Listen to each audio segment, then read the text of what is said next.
Bonjour à tous, bienvenue dans cette nouvelle vidéo. Alors aujourd'hui, nous inaugurons, si Dieu veut, une nouvelle série consacrée à la théorie du grand remplacement. Alors l'idée, c'est de faire des petites vidéos très courtes pour déconstruire argument par argument cette fumisterie. Mais enfin, pour ceux qui ne savent pas ce qu'est la théorie du grand remplacement, on va commencer dans cette vidéo par rappeler quelques principes et si Dieu veut, dans les vidéos qui suivront, nous prendrons le temps d'opérer cette déconstruction. Alors, la théorie du grand remplacement est une idée selon laquelle, par le jeu des migrations successives, par le jeu du mondialisme, par le jeu de la démographie également, la France blanche et chrétienne serait en train de disparaître au profit d'une France multicolore, islamisée, islamisante, et à terme cela provoquerait un basculement de civilisation en France, en Europe, mais également plus généralement en Occident. Alors, pour, euh, pour certaines catégories d'individus en France, cette théorie, quand on la prend dans son emballage comme ça, cosmétique, elle peut avoir du sens. Et je pense par exemple à ceux qui ont connu la France, je dirais, post-Seconde Guerre mondiale, qui ont connu les évolutions des grandes décennies de la seconde moitié du XXe siècle, et qui ont vu la France évoluer, qui ont vu ces grands mouvements migratoires se profiler, et qui ont vu la mondialisation détruire peu à peu la France, le monde du travail en France, etc. Et ces gens-là, puisqu'il faut dire les choses, ces gens-là peuvent être sensibles à cette théorie du grand remplacement. Euh, Surtout s'ils ne prennent pas le temps de gratter un petit peu ce qu'il y a derrière. Et donc on va, si Dieu veut, on fera le travail pour eux à leur place. Il y a une seconde catégorie de personnes qui peut être sensible à cette théorie-là, c'est, je dirais, les gens qui habitent dans des zones où il y a une forte proportion de musulmans, où il y a une population musulmane parfois même massive. Et effectivement, vu que les porte-voix de cette théorie du grand remplacement utilisent des mots souvent très forts, invasion, etc. C'est-à-dire quand ils regardent ce qui se passe autour d'eux, mais autour d'eux, je dirais, un rayon très limité, hein, ils peuvent avoir le sentiment effectivement d'un grand remplacement. Et enfin, il y a une troisième catégorie de personnes qui peut être sensible à cette théorie, mais je dirais que c'est même la catégorie la plus fragile. C'est les gens qui n'ont jamais vu un musulman de leur vie autour d'eux. Bon, évidemment, je force un peu le trait, j'exagère un petit peu. Mais je dirais, bon, les gens qui ne côtoient pas beaucoup de musulmans, ou qui n'en voient pas beaucoup, ou presque jamais, euh, mais qui regardent beaucoup France 2, France 3, la TNT, les reportages sur la délinquance. Ils regardent aussi beaucoup YouTube, puisqu'aujourd'hui, le nouvel ordre mondial a massivement investi YouTube, euh, et qui sont dans un espèce de fantasme. Mais le gros problème, c'est que eux n'ont pas en réalité le voisin musulman pour, euh, pour lier des liens, je dirais, d'amitié, de voisinage, de camaraderie, des liens professionnels au boulot ou autre. Et en réalité, eux subissent le climat anxiogène de cette théorie encore plus que les autres catégories de personnes.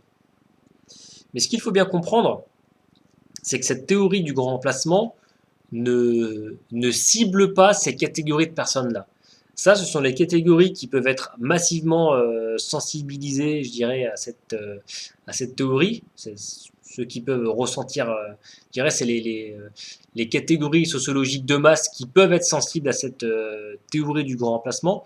Mais la réalité, c'est que derrière cette opération de promotion de cette théorie, euh, les cibles réelles ne sont pas ces catégories de personnes-là. Ceux qui sont réellement ciblés par cette théorie, ce sont trois pourtours sociologiques bien identifiés, que sont les nationalistes identitaires, les cathos tradis, je dirais même les catholiques en général, mais vraiment le noyau, ce sont les cathos tradis, et les musulmans eux-mêmes. C'est-à-dire bien que, étant, je dirais, les cibles désignées d'hostilité de cette théorie, ils sont en fait, ils sont eux aussi ciblés, visés par cette opération en fait d'ingénierie sociale. Euh, Pourquoi? Alors, pour comprendre ce qui se passe, pour comprendre à quoi sert cette théorie du grand remplacement, il faut la resituer dans son contexte. On vit actuellement en fait comment dire, une page qui se tourne dans l'agenda, dans l'évolution du nouvel ordre mondial. Et le nouvel ordre mondial, pour évoluer, pour accélérer les choses, a besoin de force d'appoint, de force d'appui, a besoin de cibler un peu plus précisément, c'est-à-dire le travail de masse étant terminé, maintenant il faut faire le travail de minutie. Le nouvel ordre mondial ne peut pas aller plus loin dans le travail de masse, donc maintenant c'est, je dirais, la micro-gestion dans l'évolution dans l'évolution du nouvel ordre mondial. Euh, on l'a vu, la destruction de la nation passe par en fait cette idée de choc des civilisations, et en l'occurrence dans la réalité française, parce que le choc, on en a déjà parlé dans des précédentes vidéos, vous pouvez aller les voir sur cette chaîne ou bien sûr sur Amorizon. Euh, le choc des civilisations est une idée qui doit permettre en fait au nouvel ordre mondial de fragmenter les cohésions nationales, de fragmenter pour le coup la cohésion nationale de la France et de saboter tout ce qui pourrait je veux dire, opérer de près ou de loin une convergence de bon sens, une convergence de raison. Or, en France, il y a trois catégories sociales, je dirais, hein, pour faire simple, qui normalement, puisqu'elles incarnent en fait euh, un reliquat de l'ordre ancien, un reliquat de tradition, un reliquat de valeurs familiales, de valeurs immémorielles, de valeurs millénaires. Il y a trois catégories sociales qui devraient, qui pourraient, qui auraient normalement tendance à opérer une convergence d'efforts et de résistance, une convergence de raison. Ces trois catégories sont en fait les patriotes, les musulmans et les catholiques. Puisqu'effectivement, je dirais que ce sont les trois qui, dans un premier temps, je dis bien dans un premier temps, qui, euh, qui sont directement en opposition avec le nouvel ordre mondial et qui ont le plus à perdre dans leur choix de vie, dans leur mode de vie, dans leur philosophie de vie, dans leur sérénité de vie. Or, le nouvel ordre mondial ne peut pas tolérer en fait un effort de convergence, ou que cet effort de convergence se produise, que cette mobilisation de convergence se produise. Donc, il faut saboter à la racine, il faut saboter le plus tôt possible, en fait, je dirais, tout ce qui pourrait déclencher cette convergence. Alors, pour les musulmans, très tôt, très vite, il y a déjà eu cette opération de SOS Racisme, l'EPS, enfin, tout ce qui s'est passé dans les années 80 et 90. Bon, il y a beaucoup de choses qui existent déjà, notamment sur Internet ou en livre, ici et là, donc je ne vais pas revenir là-dessus. Mais ce qui est intéressant de comprendre avec cette théorie en fait là du grand remplacement, c'est qu'elle est une force d'appoint en fait euh, à une théorie beaucoup plus vaste qui est celle du choc des civilisations, puisqu'elle permet en fait de fragmenter on va dire, cette convergence potentielle de manière très perverse, puisque comment dire, elle permet de, de dédouaner les cathos tradis de leur responsabilité historique à travers le ralliement qu'ils ont opéré à la synagogue, le ralliement qu'ils ont opéré au Nouvel Ordre Mondial à travers Vatican II et tant d'autres choses, et qu'elle permet de dédouaner également, je dirais, des nationalistes qui ont basculé vers le racialisme, vers l'identitarisme, de leur responsabilité massive dans leur collaboration au Nouvel Ordre Mondial, puisque eux font la promotion effectivement des régionalismes, du racialisme, du tribalisme. En fait, ils sont vraiment les idiots utiles de la fragmentation à l'intérieur de la nation française. Euh, Et cette théorie leur permet de se dédouaner en désignant un ennemi qui est autre que eux, alors qu'en réalité, ils sont responsables plus que les autres de ce qui s'est passé. Je veux dire que les catholiques ont trahi la France. Les catholiques ont trahi la France historique, la France de Clovis, la France du monothéisme, la France de la tradition avec un T majuscule. Là où les catholiques auraient dû tenir le coup, ils ne l'ont pas fait. Ils ont même choisi de se rallier. Et aujourd'hui, au lieu de tendre la main à des gens qui vénèrent Jésus, paix soit sur lui, d'une manière différente d'eux, effectivement, mais qui opèrent une vénération sincère réellement, au lieu de tendre la main et de faire d'opérer une convergence de raison, une fraternité de bon sens, ils préfèrent finalement se tourner vers les marchands du temple, vers les promoteurs de l'usure.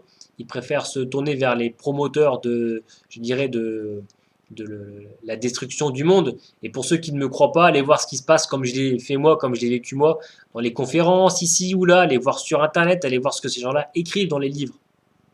C'est-à-dire quand il s'agit comment dire, de se montrer en tant que catho, là ils peuvent parler de tout et de rien, mais dès lors qu'il s'agit en fait d'être confronté au réel, alors très vite ils se rangent sous les jupons de la synagogue pour pointer du doigt le musulman. Quant aux nationalistes identitaires, cette théorie leur va très bien. Pourquoi? Parce que eux ne cessent de prêcher en fait euh, le, le, le racialisme, le suprémacisme, le tribalisme et parfois même le tribalisme régional, qu'il soit breton, basque, corse ou autre.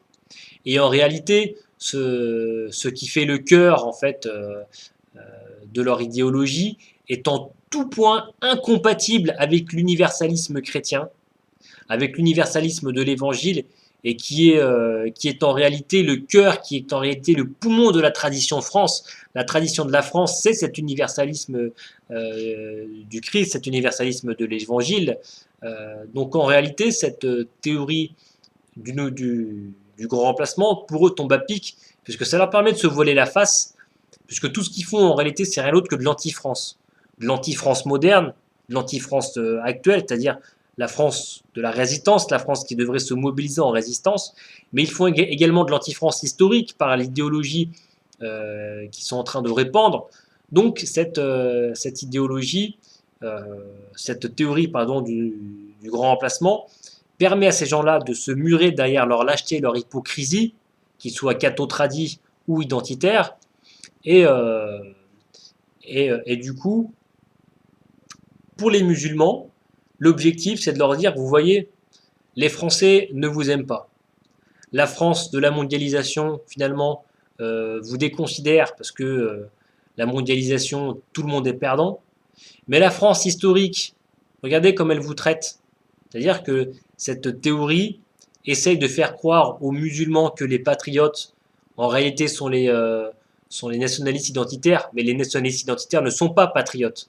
Dire les gens qui aiment leur nation ne peuvent pas faire la promotion euh, de la fragmentation de la société, de la guerre civile, de la destruction de la cohésion sociale. Regardez cette théorie dit aux musulmans, regardez ces cathos tradis, ils vous désignent sans cesse comme ennemis, ils vous désignent sans cesse comme responsable de tout ce qui est en train d'affaiblir la France, de détruire la France. Vous voyez donc, cette théorie en fait vise à fragmenter de manière globale la nation, vu qu'elle accompagne en fait le nouvel ère mondial, elle accompagne le choc des civilisations, mais en fait à fragmenter en amont toute forme possible de convergence. Et je vous le dis pour l'avoir constaté de très près, pour avoir tendu la main à beaucoup de monde. Alors effectivement, il y a de vrais patriotes sincères, il y a de vrais catholiques sincères, il y a aussi de vrais musulmans lucides et sincères, évidemment. Mais ce que je suis en train de dire dans cette vidéo, c'est que cette théorie en fait du grand remplacement ne cible pas les gens qu'elle vise a priori. Cette théorie du grand remplacement ne cible pas les électeurs du Front National. C'est-à-dire qu'il faut avoir une double lecture de cette théorie. Comme d'ailleurs tout ce que fait comme pour tout ce que fait le nouvel ordre mondial. Voilà. Donc on va s'arrêter là pour aujourd'hui. Mais ce qu'il fallait comprendre, c'est que vraiment, en tout cas dans cette vidéo, il y a une différence de nature entre comment dire, le cœur de cible de surface et le cœur de cible réel de cette théorie. Et dans les prochaines vidéos, si tu veux, on prendra le temps de gratter un peu plus, donc du coup, ce qu'il y a derrière et les raisons de ce multi-ciblage. À la prochaine!